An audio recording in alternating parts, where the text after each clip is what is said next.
Questo video è sponsorizzato dal nostro partner, NordVPN. Seguiteci fino alla fine per scoprire un'offerta imperdibile. Questa è una storia di spie ed è una storia di inganni. Questa è una storia di identità vere e fasulle che si mescolano. Questa è una storia di tradimenti coniugali prima che nazionali. Questa è una storia di spionaggio, di trafugamento di segreti e soprattutto una storia incredibile. Una storia di un uomo che riesce a fingere ciò che non è e a farsi accettare fingendo ciò che non è. È una storia di un uomo che cambia identità, un uomo che per servire il suo paese, non quello di nascita, quello che lo accoglie, lo cresce, lo riconosce, arriva a compiere qualunque cosa, anche a rinnegare i propri affetti. Questa è una storia da cinema e magari un giorno ci faranno un film. Intanto è una storia vera. È la storia di Wolfgang Lotz, uno Yecche al Cairo, la spia più incredibile che i servizi israeliani abbiano mai avuto.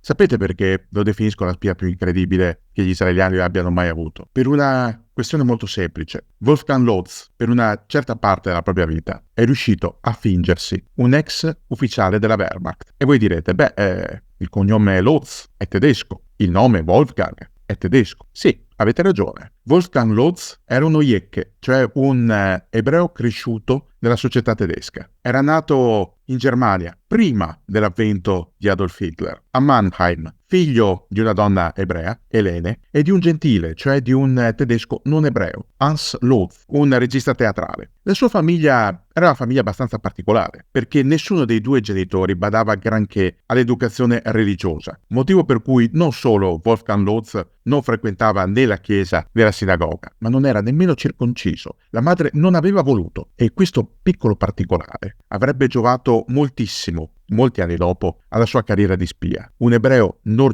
circonciso è una rarità, è la classica mosca bianca, ma se per lungo tempo la presunta prova di essere ebreo era rappresentata appunto dalla circoncisione, Wolfgang poteva tranquillamente bypassare questi controlli. La famiglia Lotz vede cambiare radicalmente la prospettiva di vita negli anni 30. Nel 1931 Hans e Elene, i genitori di Wolfgang, divorziano. 2 anni dopo Hitler sale al potere. Cominciano le difficoltà. Arrivano le leggi di Norimberga, ma per il momento non toccano il piccolo Wolfgang e neanche sua madre perché sono ovviamente divorziati. Vivono lontano dal padre biologico di Wolfgang. Poi però la situazione inizia a farsi sempre più pesante. Cominciano le prime persecuzioni, gli arresti, le violenze. Ed è in quel momento, nel 1937, un anno prima della Kristallnacht, la notte dei cristalli, che Elene decide di portare il piccolo Wolfgang con sé in Palestina. È il periodo della cosiddetta Aliyah, cioè del ritorno di tanti ebrei che scappano dall'Europa prima ancora che scoppi la seconda guerra mondiale, verso una nuova patria, una nuova terra, una terra di speranza, il mandato britannico della Palestina. Ne abbiamo già parlato in altri video che trovate nel canale, ma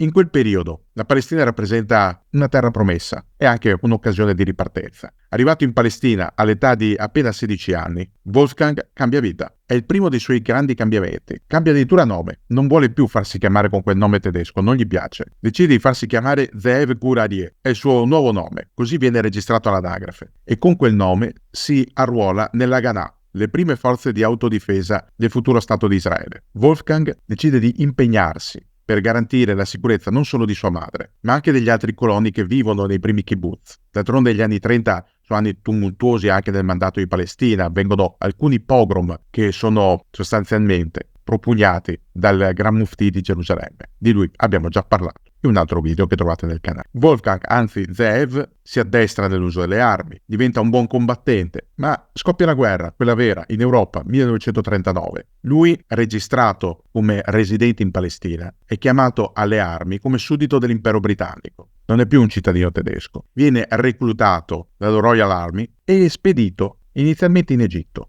E proprio in Egitto mette a frutto una sua caratteristica, la capacità di parlare un ottimo tedesco. A partire dal febbraio del 1941, in Africa settentrionale, iniziano ad arrivare le truppe di quello che diventerà il famoso Deutsches Afrika Korps. e successivamente la Panzerarmee Africa. Sono i soldati del feldmaresciallo Erwin Rommel. Di lui abbiamo già parlato, trovate una piccola monografia in più puntate nel canale. Godetevela. Il talento linguistico di Zeev, o Wolfgang, come lo volete chiamare, emerge in quel momento perché ogni volta che dei soldati tedeschi vengono catturati durante le battaglie in Libia o in Egitto, vengono portati prima ad Alessandria e poi al Cairo per gli interrogatori. E come interprete, spesso e volentieri, c'è quel ragazzo nato a Mannheim, che parla appunto un ottimo tedesco. Attraverso quegli interrogatori, Wolfgang o Zeev, come lo volete chiamare, non solo si rende molto utile allo sforzo bellico britannico, ma inizia a carpire dei piccoli segreti dai suoi ex conterranei,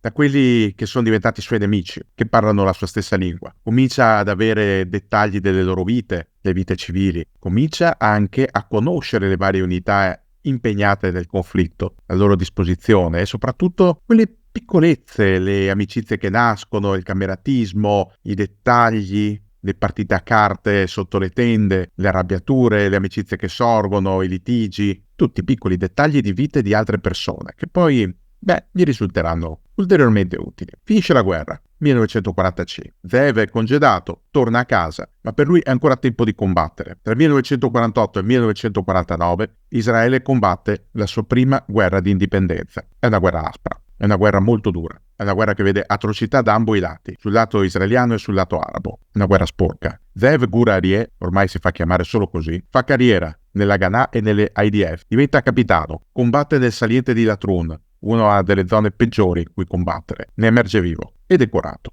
Ma non finisce lì, perché qualche anno dopo, quando Gran Bretagna e Francia propongono a Israele di attaccare l'Egitto di Nasser, che ha occupato il canale del Sinai, per un'operazione congiunta, Zeev Gurarie è di nuovo sul campo, questa volta è maggiore, ha fatto carriera, comanda un battaglione di fanteria che dà l'assalto alla penisola del Sinai. Si distingue anche in quel caso, ma alla fine degli anni 50 cambia ancora lato, non più un combattente direttamente impegnato sui campi di battaglia, ma un combattente di tipo diverso. Questo diventa Zeev Gurarie, diventa un membro dell'Aman, i servizi segreti militari di Israele. Israele, per chi non lo sapesse, ha più servizi segreti. Tutti pensano che esista solo il Mossad, che in realtà è lo spionaggio estero. Non è esattamente così. Appunto, il Mossad fa esclusivamente servizio all'estero, raccoglie informazioni, svolge operazioni di depistaggio all'estero, eccetera. Poi c'è l'Aman, il servizio segreto militare. Coinvolge strettamente gli aderenti alle IDF, raccolta informazioni, spionaggio interno ed estero, controspionaggio, garanzia dei segreti militari. Poi c'è quello che erroneamente viene chiamato Shin Bet, ma in realtà si chiama Shabak, lo Sherut Bichon Klali, cioè il servizio di sicurezza interno. Questo fa solo controspionaggio e garantisce la sicurezza di personalità israeliane dentro e fuori i confini di Israele. Per farvi un esempio, quando le squadre sportive israeliane vanno a giocare nelle varie competizioni internazionali, pensate ad esempio al Maccabi Tel Aviv, che è un po' la piccola nazionale israeliana. Ecco, i personaggi ben vestiti, eleganti, con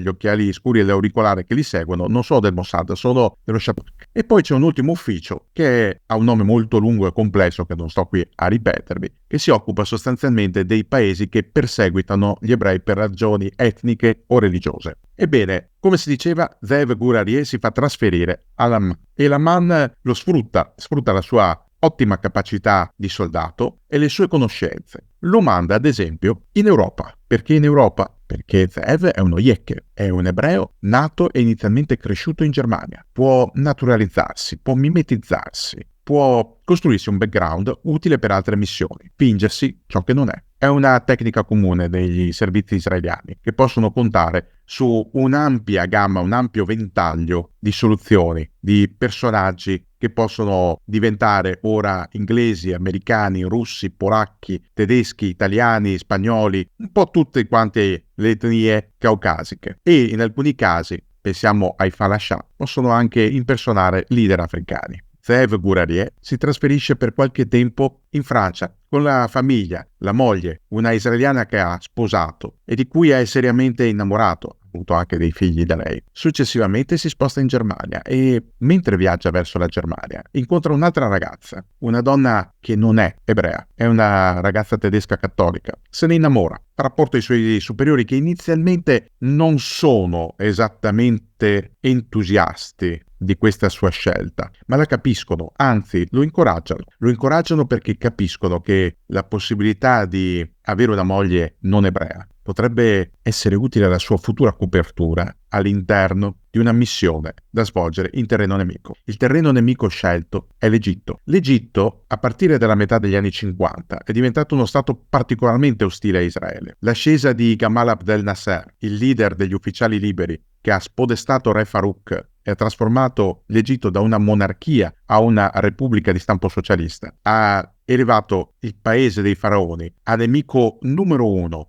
dello Stato di Israele, assieme alla Siria. Soprattutto Nasser, da quando ha preso il potere e dopo la guerra del Sinai, ha speso ingenti quantitativi di denaro per ammodernare le proprie forze armate, per comprare tutto ciò che ci sia di moderno sul mercato, principalmente da un fornitore, l'Unione Sovietica o i suoi satelliti. Questo perché? Perché dopo la guerra del Sinai, Nasser non solo non si fida più delle potenze europee che lo hanno attaccato, ma si pone come principale alleato nella regione dell'Unione Sovietica. È un gioco molto pericoloso, un gioco compreso all'interno della guerra fredda. Ma i sovietici non sono gli unici fornitori di armi di Nasser, sono i principali. Gli forniscono carri armati, aerei da combattimento, elicotteri, gli forniscono pezzi di artiglieria moderna, gli mandano anche degli istruttori, ma manca qualcosa all'arsenale. Ne abbiamo già parlato in un altro video che trovate nel canale. Mancano i missili. Nasser li vuole missili balistici a medio e lungo raggio, ma l'Unione Sovietica dice no, non è disposta in quel periodo storico a fornire quel tipo di arma a paesi che non sono direttamente controllati o subordinati a Mosca. L'Egitto è, diciamo, se non un alleato, un cooperante prezioso nella zona, ma non dà garanzie di completa affidabilità politica. Per questo motivo Mosca dice no, ma non per questo Nasser si arrende. Qualcuno al Cairo gli fa notare che in fondo i missili balistici derivano tutti dallo stesso prototipo, le V2, i missili creati da Wernher von Braun per distruggere l'Inghilterra durante la guerra. Da quel prototipo sono derivati tutti gli altri missili del mondo. Von Braun non è disponibile, è stato esfiltrato dagli Stati Uniti con l'operazione Paperclip alla fine della guerra ed è diventato il padre del programma spaziale Apollo, quindi inutile chiedere. Però ci sono tanti altri scienziati tedeschi che alcuni sono rimasti in Germania, altri in altre parti d'Europa e magari dietro l'autocompenso potrebbero tornare a lavorare al progetto delle vecchie V2 e aggiornarle ai canoni degli anni 60. Chi propone questo affare è l'Odessa. L'abbiamo già incrociata quando abbiamo parlato appunto di questa rete di ex nazisti in fuga e di alcuni suoi aderenti. Trovate i vari video nel nostro canale. L'Odessa propone a Nasser di costruire 300 missili con cui colpire Israele, perché la guerra tra l'Egitto e l'Israele, lo si sa, è inevitabile. Un giorno ci sarà, non si sa quando, ma inutile farsi remore o illusioni. Prima o poi si dovrà combattere di nuovo e in quel caso Nasser vuole farsi trovare in posizione di forza, anche di poter sferrare un first strike, un primo attacco, magari preventivo. Lo stesso primo attacco che hanno in mente gli israeliani. È un gioco di scacchi quello che avviene tra il Cairo e Tel Aviv. È un gioco molto pericoloso. E una pedina chiave diventa lui, Ze'ev Courarie, anzi Wolfgang Lotz, perché riprende il suo vecchio nome. Viene mandato dall'Europa al Cairo con una identità fittizia. Certo, riprende il suo nome tedesco, ma con dei documenti completamente nuovi e una storia completamente diversa. Lotz non è più il figlio di un direttore di teatro e di un ebreo. No, è un ebreo? Nemmeno. È un israeliano? Neanche. È un tedesco puro sangue, nato e cresciuto in Germania, che ha militato nell'Oher durante la guerra, esattamente in Nord Africa, e che, finita la guerra, è scappato in Australia, dove ha messo in piedi una scuola di equitazione e la stessa scuola adesso la vuole portare al Cairo. Immaginate che intrigo diabolico. Uno yecche, un ebreo tedesco, che finge di non essere ebreo, di non essere mai stato in Israele, di essere stato un soldato durante la seconda guerra mondiale, esattamente un ufficiale, di aver combattuto, e adesso è un imprenditore nell'ambito dell'equitazione. Incredibile. Eppure al Cairo ci cascano tutti, ci cascano gli egiziani e ci cascano anche diversi tedeschi che sono già presenti al Cairo, molti dei quali hanno un passato da nazista. Il circolo ippico di Wolfgang Lotz diventa il punto di incontro per delle serate molto allegre, all'insegna degli alcolici per i tedeschi e ovviamente del succo d'arancia per gli egiziani che sono musulmani osservanti. parti in cui si discute di politica e si discute anche di armi. Lutz è stato addestrato in maniera impeccabile. Gli è stata fornita anche una piccola ricetrasmittente wireless che è nascosta nella bilancia pesapersone del suo bagno. Ogni sera, dopo quei briefing che durano tantissimo e che si concludono con dei brindisi, chi con lo champagne, chi col cognac e chi appunto col succo d'arancia, Lutz saluta i suoi ospiti, bacia la moglie che va a letto e si chiude in bagno per mandare messaggi a Tel Aviv. Lo fa per tanti anni e lo fa perché crede nel suo paese che non è la Germania, è Israele, e lo vuole aiutare in una lotta contro il tempo. Come si vedrà durante il processo ai missili a Basilea, il video lo trovate nel canale, il progetto di Nasser è quello di creare 2 missili, l'Al-Qaira e l'Al-Zafira, che vadano a colpire Israele con gittate diverse, alcuni spargendo la peste bubbonica, altri irradiando il territorio con stronzio 90 radioattivo. Questo è quanto emerge nei processi. Alcune fonti storiche criticheranno l'effettiva capacità degli egiziani di produrre questo tipo di testate, ma questo è quanto emerge. Chiaro che quando a Tel Aviv vengono a sapere di questi progetti che sono di genocidio, decidono di intervenire. È Yasser Harel, il direttore del Mossad, a spingere Lutz in una corsa contro il tempo per far desistere gli scienziati tedeschi dal continuare questo tipo di operazione. Lutz da quel momento in avanti avvia una campagna terroristica, spedisce diversi plichi, tutti impostati fittiziamente ad Amburgo, ai vari scienziati tedeschi presenti in zona. Alcuni vengono disinnescati, altri scoppiano letteralmente tra le mani o in faccia a chi li apre. Uno di questi è una sfortunata signorina tedesca, si chiama Wenda Hannelore, è la segretaria di uno dei scienziati impiegati. Tornerà a casa completamente sfigurata. Un altro pacco arriva alla base 333 di Elba, fuori dal Cairo, distretto industriale. È il direttore della sicurezza che taglia la cordicella del pacco. Non fa in tempo ad aprire l'incartamento che questo scoppia e uccide 5 tra guardie e operai. È abbastanza per far imbufalire i servizi segreti egiziani che da quel momento lanciano una caccia all'uomo in Europa, ma ancora di più in Egitto, perché sono convinti che ci sia una talpa. E hanno ragione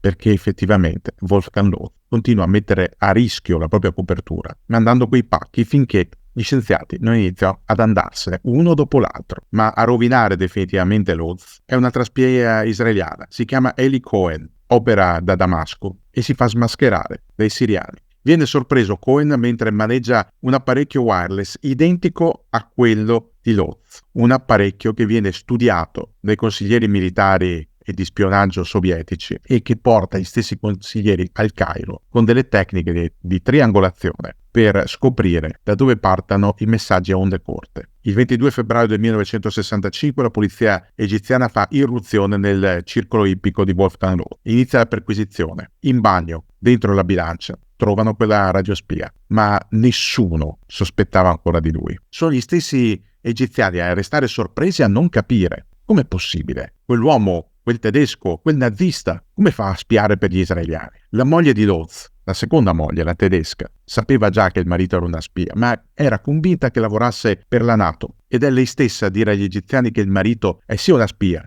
ma per i servizi occidentali. Gli egiziani le credono e quando Lutz confessa di essere una spia e di lavorare per l'Occidente, gli credono ancora, nonostante continuino a trovare prove del suo coinvolgimento con Israele. Queste circostanze salvano a Lutz la vita perché semplicemente il Mossad piazza un altro colpo di teatro. Riesce a convincere un addetto culturale dell'ambasciata tedesca occidentale al Cairo a sostenere quello che in fin dei conti è un loro compatriota. Il processo a Wolfgang Lutz, che in carcere comunque viene picchiato e torturato, è seguito direttamente dagli avvocati mandati dal consolato tedesco, con degli osservatori sempre presenti. Questa è la garanzia che Lutz e sua moglie emergeranno vivi dalla vicenda. Se si fosse scoperto che era una spia israeliana, entrambi sarebbero stati brutalmente uccisi. Lutz viene condannato all'ergastolo, la moglie a 3 anni, ma viene liberata dopo neanche un anno. Di questo ergastolo, Wolfgang Lutz sconta nemmeno 3 anni. Nel 1968 Israele organizza uno scambio di prigionieri. Zeev Gurarie, ormai lo si può chiamare col suo vero nome, viene scambiato, una volta riconosciuto dagli stessi israeliani. con 300 prigionieri di guerra egiziani, tutti catturati nel corso della guerra dei 6 giorni. Quella guerra dei 6 giorni che aveva visto Israele colpire per primo, distruggendo a terra le flotte aeree dell'Egitto, della Siria e della Giordania, e che appunto in 6 giorni aveva distrutto la macchina bellica degli avversari. Ze'ev torna a casa per sempre. La moglie dopo un po' chiede il divorzio, lo ottiene. Lui si ricostruirà una vita, inizialmente in Israele, poi in Europa. La moglie morirà poco dopo il divorzio per una coronaropatia, una malattia del cuore, probabilmente contratta in carcere. Lo stesso Lotz è malato, ma non lo sa ancora. Anche lui morirà per un attacco cardiaco nel 1993. Nel frattempo si ricostruirà un'altra vita ancora, una vita in Europa, a Monaco di Baviera, dove tra l'altro dà alle stampe alcuni libri, compresa una autobiografia, The Champagne Spy, la spia dello champagne. Questo perché ricorda i suoi trascorsi al Cairo, i tanti brindisi notturni con gli ufficiali egiziani e i nazisti lì in fuga. Wolfgang Lotz muore nel 1993, a 72 anni. Aveva rifiutato un po' di tempo prima l'invito di Ariel Sharon a fungere da guida per i giornalisti occidentali nel Libano e non ne voleva più sapere di quella vita e soprattutto di dover raccontare verità e menzogne assieme. Gli era bastato quello che aveva visto e che aveva subito. Dietro di lui resta il funerale con gli onori militari, la fanfara, le medaglie, i colpi a salve, ma dietro di lui resta soprattutto la memoria della spia più incredibile che si sia mai vista in Medio Oriente. Un ebreo non circonciso, alto, biondo, occhi azzurri, che si fa passare per tedesco, anzi per tedesco nazista. Al Cairo per un certo periodo di tempo gira addirittura voce che fosse una SS. Non lo era, chiaro, semplicemente era Wolfgang Lotz, l'uomo che divenne la spia più efficace di Israele, nel periodo più critico per Israele, e che mise a frutto il fatto di non essere circonciso, di avere lineamenti, ariani, e di aver ottenuto durante la guerra tante informazioni sulla campagna del Nord Africa, compresi i nominativi scherzosi tra i vari camerati tedeschi, per fingersi ciò che non era. Wolfgang Lotz viene ricordato ancora oggi in Israele come la miglior spia che i servizi israeliani abbiano mai potuto avere. Al Cairo hanno tutt'altra opinione, ma è comprensibile. E questo ci fa capire una cosa, che a volte nella storia possono apparire personaggi capaci di fingere ciò che non sono, ma di riuscire a convincere ugualmente una massa incredibile di interlocutori. Lotz, o Gurarier, come lo volete chiamare, ci è riuscito. Ha vissuto una vita molto avventurosa, scappare dalla Germania, diventare un giovane soldato dell'Haganah, poi la Seconda Guerra Mondiale, di nuovo le guerre in Israele, infine lo spionaggio. Ha amato, ha avuto più mogli, è stato spregiudicato, ha amato il rischio e non ha avuto rimpianti per ciò che ha fatto, fino all'ultimo, ma ha mantenuto nel suo cuore, seppur malato, la volontà di salvare, per quanto gli fosse possibile, più vite umane possibili, senza mai rinnegare ciò che intimamente ha sempre creduto di essere, semplicemente un ebreo. Nel video che avete appena visto abbiamo parlato di spie del passato, ma noi che viviamo ora, adesso, come possiamo difenderci dai molti pericoli odierni ma anche futuri? La risposta è semplicissima: chiedete un supporto al servizio del nostro sponsor NordVPN. Fate bene attenzione, perché il nostro sponsor e sostenitore NordVPN vi propone una grandiosa offerta. Per aderire basta cliccare sul link che trovate qui sotto o in descrizione del video e prevede uno sconto esclusivo più 4 mesi extra su tutti i piani biennali, sempre con la solita forma: 30 giorni di prova, soddisfatti o rimborsati. Il mondo NordVPN propone diversi vantaggi, a cominciare dall'accesso a contenuti streaming internazionali non disponibili nel nostro paese per blocchi di vario tipo, e poi una sicurezza migliorata su tutti i wifi pubblici. Pensate a quelli degli aeroporti, delle stazioni e chiaramente degli hotel, quindi l'ideale per chi viaggia. Ma molti si domanderanno: perché devo pagare un servizio di VPN come NordVPN e non utilizzare una VPN gratuita? Uno dei modi principali in cui le VPN gratis guadagnano è attraverso la vendita dei vostri dati personali. A chi?